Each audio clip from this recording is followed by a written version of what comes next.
Namaskar and welcome to this exciting show, Sathology Debunking Mythology. Over the last year, we have had many guests who spoke on different philosophies, but there is one guest who comes to teach us about yoga. And the beauty of the yoga is in the changing of our consciousness. Like many of you had a different understanding of Indian history before you started attending our events and programs and YouTube videos. Today, many of you think that yes, Ramayana, Mahabharata, Bhagavad Gita, and Upanishad, Puran, they are real. They have some facts behind it, and that is change of consciousness. So when we talk about consciousness, it is very clearly explained in Bhagavad Gita that which pervades the entire body is indestructible. You should know that for sure, Partha. So that is the explanation of consciousness coming from Bhagavad Gita. So let us discuss with this wonderful guest today, Shri Atul Vyasji. Welcome to the show. Namaskar. Good morning.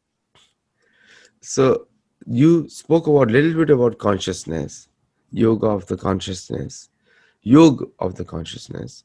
So what is consciousness as per your version? Well, consciousness is if I speak in little bit Hindi, Hmm. it is I'm there. I'm there. consciousness. Consciousness is Atma ki. We call it Chetna in Hindi. It's a power of the your soul, which is called consciousness. Just like if you, how do you define sun? Sun is light. Light is a part of the sun. Similarly, light is the power of the sun through which we know that sun is there. Similarly, Chetana is the power of the Atma or your soul, which embodies not only your body, but it is everywhere, consciousness. Otherwise, nothing would move. Like a dead body, which is devoid of consciousness, it is dead. So, consciousness is life and it is the power of your soul, and it is the most powerful thing in the entire universe after soul. That is consciousness. Great view And to. it is Mhm. and it has got three components. It is the known, knower, and the process of knowing. Is three in one. I mean, if you say consciousness, if you see a rose, the rose is a something to be known, and you are the knower. And process of knowing the rose is the process involved in this. So consciousness has got three components, and they are three in one. And consciousness composes of all the three things. And when this finite consciousness is merged with the universal consciousness, so consciousness is the knower, consciousness is the known, and consciousness is the process of knowing. It becomes three in one. It is the end of the yoga, or it's the ultimate aim of the yoga. Yoga is widely discussed topic in USA. You know that very well. The more than 45 million followers of yoga in North America, and then it's growing even more. And earlier it used to be Hatha Yoga, very popular due to Bikram and other stars. But most of those have disappeared now. So the charisma part of yoga has gone. But now the next phase of yoga has begun, which is more dealing with the mind, and it's increasing day Yes, by day. And after mind, the mantra and the meditation is also coming in a big way. And it seems yes, that meditation is the next frontier of yoga in the yoga world in America. And today, yes, for the first time, we are saying it in Sathology. So, and that's the trend. And I'm talking purely from data point of view. The more and more yogis who have done yoga for last 20 years, today they are yearning for something more. And and and this is the time to bring the consciousness aspect into yoga, because I think the otherwise the yoga has become just a physical exercise for many people. What do you think? Yes. If I start beginning, I mean, if I start from the beginning, there is Yogeshwar and there is Yogeshwar. Yogeshwar is Lord Shiva and Yogeshwar is Lord Krishna. Yogeshwar, Lord Shiva, spoke about the physiological bodily aspect of the yoga, Hatha Yoga, Pranayama, Kundalini, and etc. Lord Krishna is the one who spoke about mind and consciousness. So there are two aspects of yoga and propounded by equally, and they are both interconnected through, because you have a man has got many levels of consciousness, because when the mind is active mind has many levels of consciousness. But and surprisingly, you will be surprised, and it is an observed fact that every level of consciousness has a corresponding level of physiology. For example, you take sleeping, dreaming, waking. These are all states of consciousness, and they all have different uh, aspects of physiology, or your nervous system, style of nervous system functions differently in all these three uh, uh, stages of consciousness. Now we come to the fourth consciousness, that is called Turiya Avastha, Samadhi Avastha. And in that, the physiology is again different. And then there is a fifth, basically, there are 7 levels of consciousness in the human body, and seventh is the highest.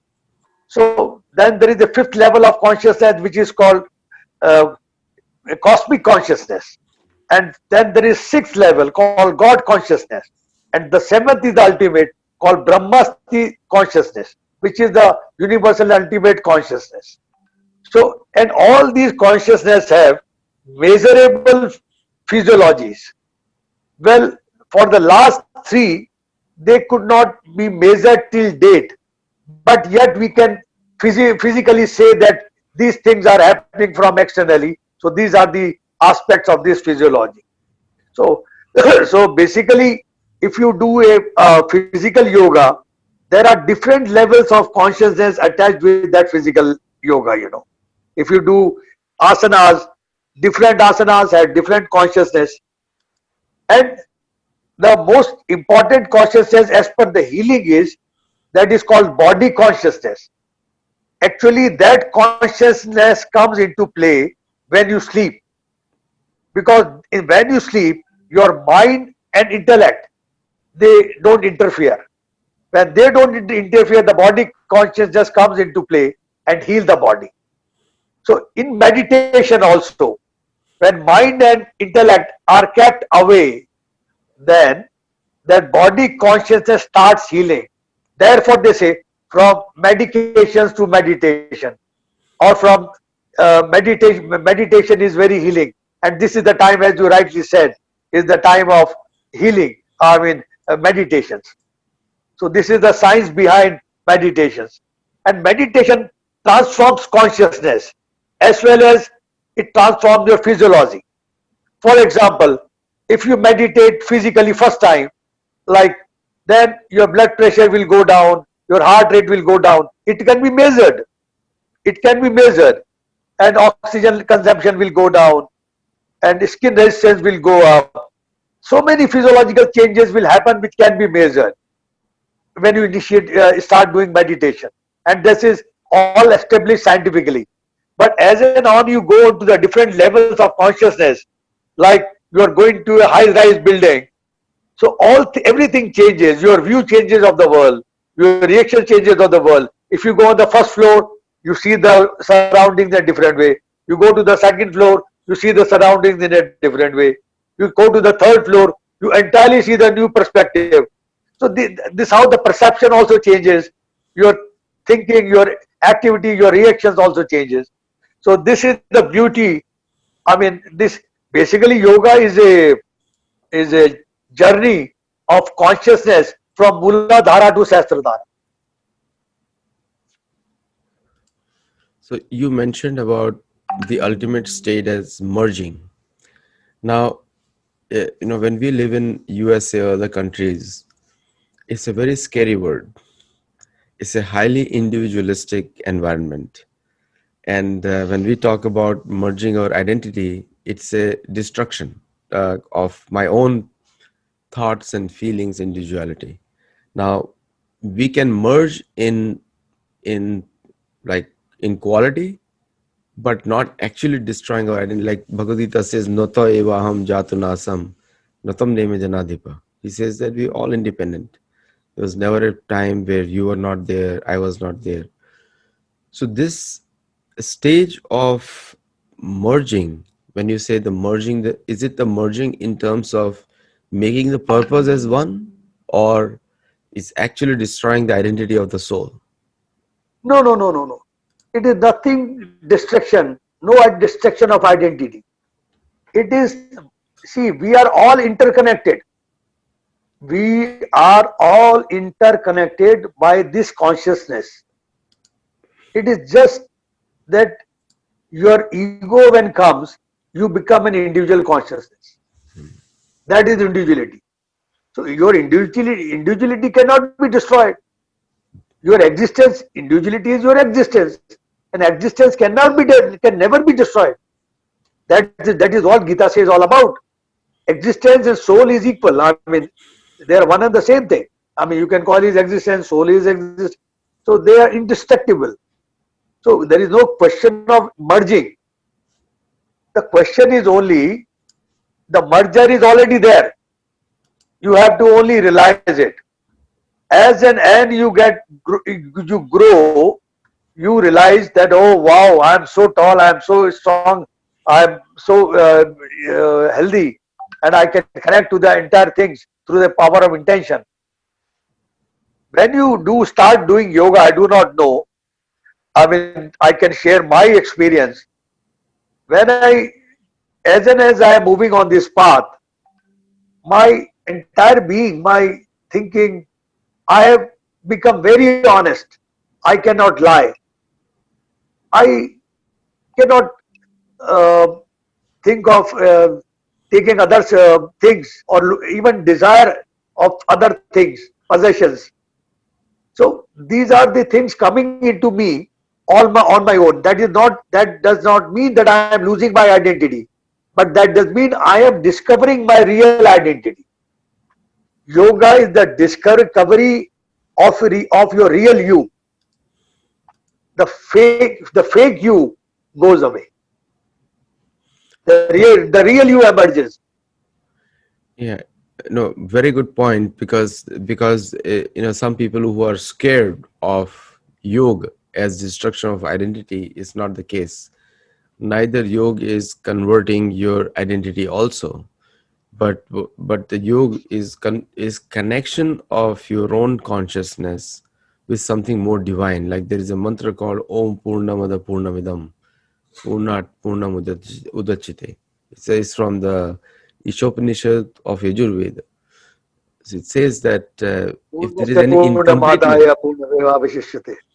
if there is any incompleteness, that is fulfilled with the concept of Brahma or Narayan. So when you add that, then the yoga becomes complete. So now this aspect of yoga is never taught in American schools. Now, which makes it complete. So if you remove this aspect, then yoga just remains the vyayam. No, I will tell you one thing, that do yoga with awareness. When awareness, see, I will tell you another, I will put it differently. In physics, they say that there is a state of least activation or vacuum where everything begins from, and all the natural laws are there in that vacuum. This physics says, and that is the state of beginning of yoga. Through yoga, you can go to that state of vacuum, or through atomic or through the science physics, you can go to the state of vacuum. Go deep inside and inside and inside. You go to the state of vacuum, and from vacuum vacuum when emerges with it, is your awareness. You anything you do with in that state of least activation, we call it vacuum. Then, if you do it with awareness, that is really very fulfilling. So, what I suggest, go to a state of least activation of your mind, desires, nothing. I mean, it will keep going down, deeper and deeper and deeper. But go to the state of least activation in that present circumstances and do yoga with awareness in that state of vacuum or created vacuum or half vacuum or three-fourth vacuum, whatever it is. But do yoga in that state with awareness, then you will start transforming your consciousness without efforts. You don't have to do effort. You don't have to teach consciousness. But that state of least activation is important. When you do yoga with active mind, what it takes you to the state of smaller, lesser activation, deactivates mind, and you do more yoga for more time. If you sit in 3 hours in a yoga, then you realize that the state of deactivation you are really reaching, and from that state, everything begins. All the natural laws are in that state. Then when you realize that this is the beauty, then you realize the natural law, then you will not violate. When you will not violate, you will not get sick. You will not fail. You will not suffer. You will not uh, get old. This is the basic concept. So it is not necessary to teach this in American schools, but least start yoga or any activity of your life from the state of least activation and with awareness and see the results. That is yoga. No, great point. I think awareness and consciousness, similar things, but at the same time, consciousness is what you feel when somebody pinches you.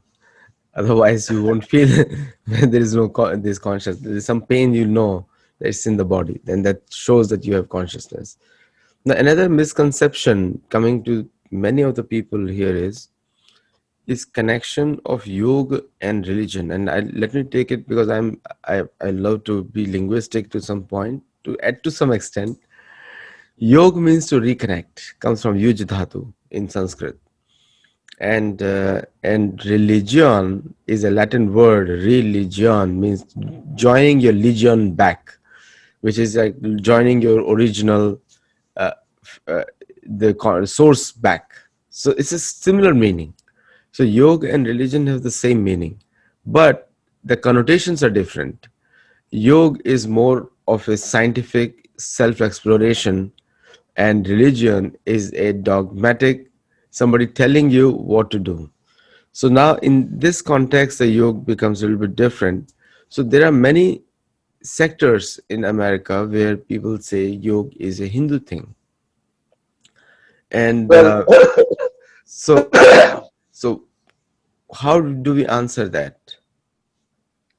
well, they should define what Hindu is.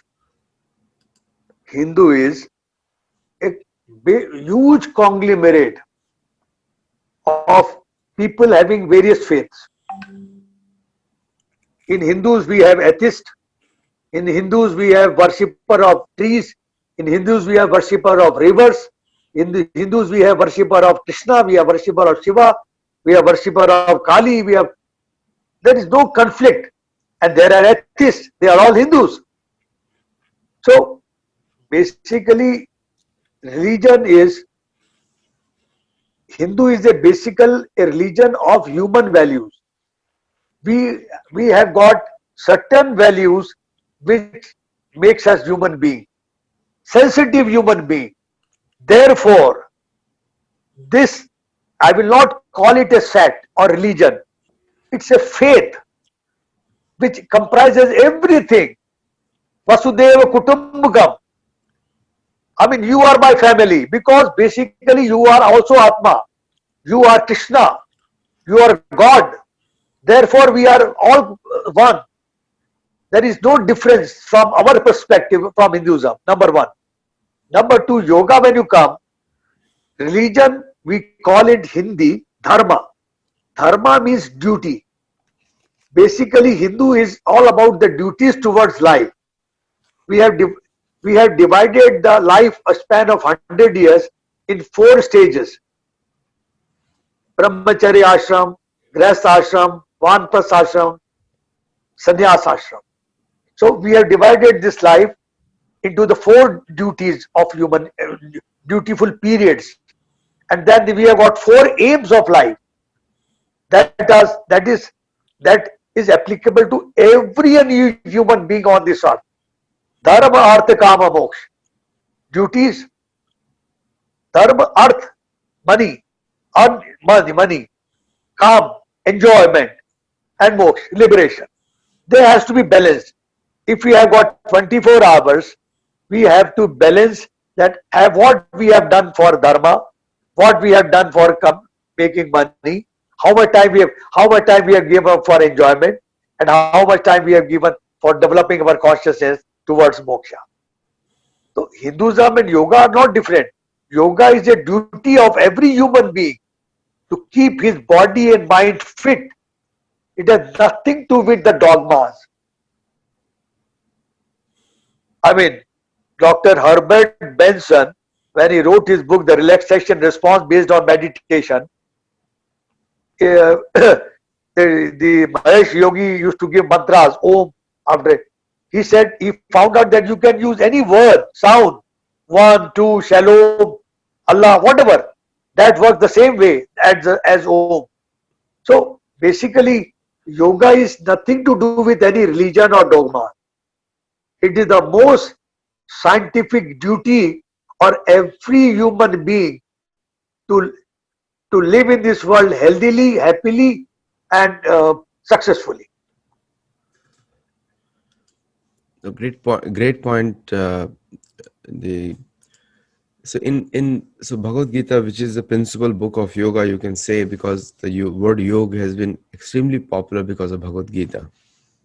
And the concepts used over there are dharma, brahma, yoga. Three words are very common. Dharma, yoga, karma, very common. All these four words. Now, in that, the dharma is a platform of justice and truth, and karma is our actions, and yoga is the way to connect with Brahma. Par Brahma, Par Brahma. And we keep the personalities aside, that who is Para Brahma and who is Brahma. Now, these basic points, these are terms which should not be translated into any other language, but I think the yogis must start using these terms. And you said a very good point in the beginning, Yogeshwar versus Yogeshwar. Who is the master of yogis and who is the objective of yogis? So can you elaborate on that? Because that's where we start making a real connection. Otherwise, meditation on a bird or a plant or a tree can be also good in one way because it improves your concentration, but it still not connects your soul or makes your soul consciousness go higher. What do you say on that? Well, if you talk on meditation, Indian system is so I mean versatile and so much vast that even there is a technique of meditation in which you rotate your awareness, consciousness, attention, and you meditate, and that is an effortless concentration. By just rotating your consciousness, if I see an circle, I move my consciousness or my awareness or my attention around that circle, and suddenly you will find that I am deep into meditation, concentration.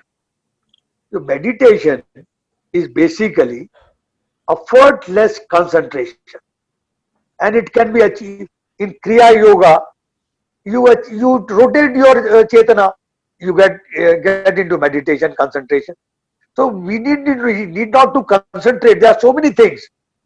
So meditation is something not on trees. You can meditate on anything. Meditation is a way of quietening the mind, deactivating the mind. As I said, to reach the state of deactivation or vacuum.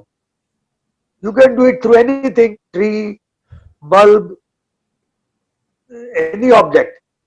But the question is, you have to, what happens in meditation? If I am concentrating or if I am meditating, I will not say concentration is different and meditation is different. If I am meditating on tree, then what happens? I am meditating on a tree. So I am the observer and tree is the object of observation. If I am meditating on my breath, breath is the object of my observation and I am the observer. The ultimate aim of meditation is to make yourself the real observer.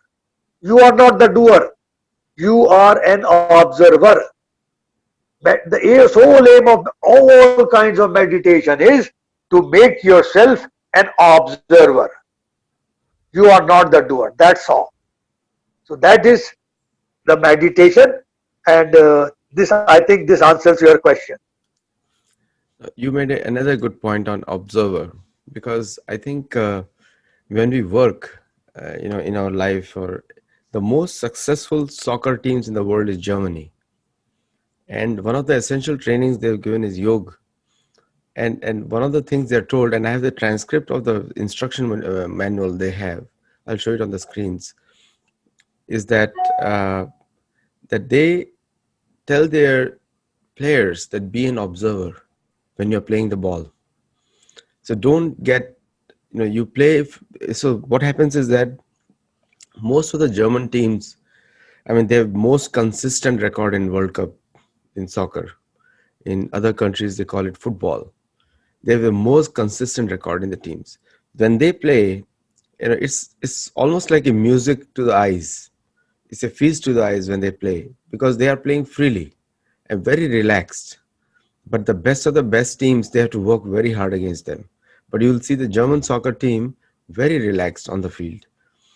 Other other teams have pressures, like somebody has to hit that high, or Brazilian comes to this close to them, but still there is no consistency over there. They lost 7-1 in one of the World Cup matches. Now with the German soccer team is totally different, and this training manual says when you are playing on the field, you have to be an observer. I think that is a very essential message which you just said, that if you are living the life of an observer, then actually you can be happy in whatever state you do. Uh, and that is a yoga samadhi, or whatever you call it, technical term for that. So these terms, I think these terms are very heavy. When you say samadhi and all these things have deep connotations there, if you think from an Indian perspective. But from a Western perspective, these are new ideas and they want to explore it. So So this is very simple. I tell you, my mother taught me. I was very intense person in my student days, younger days when I was in schools, working very hard, very intense, very competitive. My mother told me, and good used to get very stressed out, despite being yoga. I'm very honest. Then my mother told me, "Beta, be observer. You observe yourself while reading. You observe yourself when you are talking, and trust me, my performance became double. I mean, my achievement became double, and my effort became half. And that is all. I am still following. And Modi ji also. That is called basically mindfulness. Just observing yourself while talking, writing, doing whatever it is. You observe yourself and keep doing. See the results. This is the simplest thing one can do, and the results are staggering. This is a very great yogic technique, which I am teaching to the many people these days. Observe, just observe your breathing, just observe your talking, just observe yourself, just observe yourself in the mirror. You will be surprised at the result you will show. I don't want to tell you right now what you will experience. I want you to let me know how what you experience when you observe yourself in the mirror. So this is a very, very powerful technique in the world. Drashta.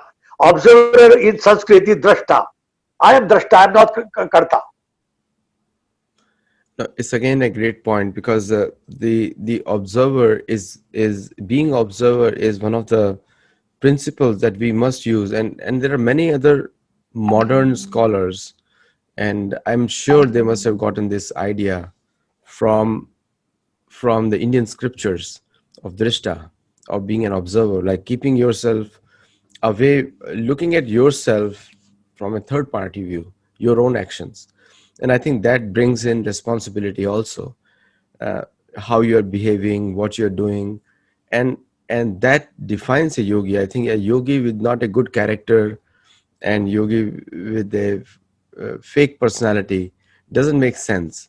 So another point that I would like to bring it on, which is charisma versus karma. People, there are many yogi schools are running today nowadays, and the yogi teachers become the charismatic leaders. But off the yoga studio, the karma is totally different. So now, and not making judgment call on anyone, but how does, when you become a drashta or an observer, then the charisma and the karma also play into being. So how karma or actions are important for a yogi? Well, if you are doing a real yoga, trust me, then your karma will be in line with that yoga thing.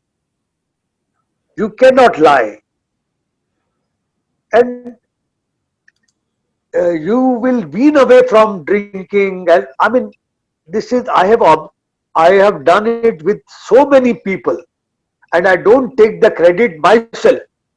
But yoga is such a wonderful thing that if you do it sincerely, you will wean away from the evil things automatically without any effort. Wean away from alcoholism, wean away from um, uh, violence, wean away from lies, wean away from uh, amassing wealth, wean away from uh, grabbing other things. This has happened with me. I mean, I have observed myself what's happening inside me today. Now I was a very vindictive person, very revengeful, but now there is only one sentence echoes in my mind. Even with my worst enemies who have done great harm to me, I say, Samasta Loka Sukhino Bhavantu. And this comes from the bottom of my heart. Really, these are my feelings. This is not superficial thing I am telling you. So, if you are doing yoga, your karma will be in line with the yoga. And if that is a true sincere yoga, and if you are not doing a sincere yoga, then your karma may not align with what you are doing it. It's simple as that.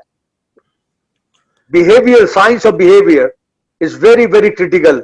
And now there is a behavioral medicine now, which yoga has been propounding thousands of years back. Anyway, that, is, that behavioral medicine is a part of yogic science now. No, thank you so much for your time, and I think we are on the top of the hour now for our show. The many important points you have said today, and I think the next discussion we'll have is on real yoga, which is because the people are looking for this aspect into yoga now, because India being the home of yoga, and India being now World Yoga Day, International Yoga Day, which is started by India, and then so more and more people want to know this thing. And there are some yoga schools, and I think some of the students run the yoga schools also, which is the Iranian American yoga school. There is Iranian American yoga school also, and then there are other Jewish yoga schools as well, and also the Christian yoga schools as well. But with the moment the core philosophy of yoga is coming from India. So with that, I'll end it here, and we'll come back with the next show after some time. So thank you, Atul Vyasji, for coming on board and clarifying so many points. Namaskar. Well, you're welcome. Thank you, Aditi ji. So nice to have discussion with you. But I will conclude with your question that how they should do yoga. I will request them to do yoga and be stabilized in that pose. And remember always, flexibility is not yoga. There are no fixed parameters in yoga that this hand should be here, this alignment and flexibility are man-made, man-created things. They are not the part of real yoga. Yoga says take your hands up there if you can, or whatever to the best of your activity capacity. You do it, and then if you can do that and remain in that posture as long as there is comfortable, and observe your breathing. Again, I say in yoga, if you are doing, observe your breath. That's the best thing to do. Then you will have the real benefit of yoga. Forget about alignment, flexibility, how you look. Do as you want it. This is a new concept I want to bring into the American yoga. Forget alignment, please. BK's anger is gone. Alignment is all commercial. Forget about this, whatever you call, uh, this, this architecture and all that, and flexibility. No, no, no. No flexibility. You know the posture and try to do your well-being, and try to do little more than your capacity, and observe your breath. If you are breathing deeply or your breathing is short, stop it. Do less. Your breathing should be deep and relaxed. That's the right posture for you at that moment. And that posture, whatever the outer may be, but will be really beneficial for you. A flexible person may not get the real benefit of the yoga, but a person who is not flexible and doing more than his capacity and is keeping his breath deep and relaxed will get more benefit than anybody else. Thank you and have a great day. And it is just a message for the American audience. Thank you and namaskar. And what a wonderful message. And I think I would summarize it. You know, flexibility is not the hallmark of being a good yogi. Just it develops, but it is not the ultimate thing. Without that, you cannot attain perfection. So, namaskar and thank you. Yeah. Okay. Good night. Thank you. Bye-bye.